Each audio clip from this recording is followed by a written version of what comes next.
بسم اللہ الرحمن الرحیم. میں ہوں محمد ضیاء الحق اور آپ دیکھ رہے ہیں F S media network. خبر شامل کرتے ہیں آزاد کشمیر سے. ہمارے بیورو چیف جاوید اقبال بٹ کی اس رپورٹ میں چک سواری ٹریفک حادثے میں جاں بحق پولیس ملازم وحید تاج کی نماز جنازہ مرکزی جنازہ گاہ نیو ٹاؤن میں ادا کر دی گئی. مرحوم A S I police Mirza Taj کے صاحبزادے اور government high school Islamgarh کے ایلیمنٹری ٹیچر مرزا ذوالفقار احمد کے بھائی تھے. مرحوم کی نماز جنازہ سے قبل پولیس کے چاق و چوبند دستے نے سلامی پیش. نماز جنازہ میں S P Mirpur Khurram Iqbal, additional S P Mirpur Raja Nadeem Arif, D S P head quarter Haji Sikandar Iqbal, سابق امیدوار اسمبلی محمد نذیر انقلابی، سابق chairman municipal committee Anees Raza, member Azad Jammu Kashmir press foundation Khalid Mahmood Mughal, senior صحافی Javed Iqbal Butt, assistant commissioner Islamgarh Chaudhry Naeem Akhtar, تحصیلدار Islamgarh Raja Asif Munir, S H O Islamgarh Khalid Bashir, S H O Chak Sawari Waqar Amin, A S I Asad Iqbal Mughal, sub inspector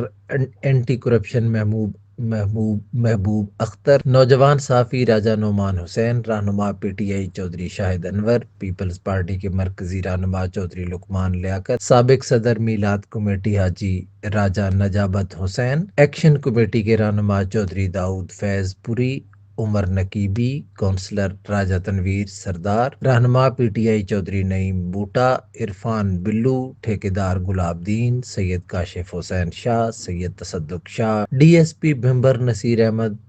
professor Shabbir Ahmed سمیت اہلیان علاقہ، police افسران اور ممبران نے کثیر تعداد میں شرکت کی. نماز جنازہ کے بعد مرحوم کو آبائی قبرستان میں سپرد خاک کر دیا گیا. سبسکرائب کیجیے F S media network اور دیکھتے رہیے تازہ ترین تبصرے اور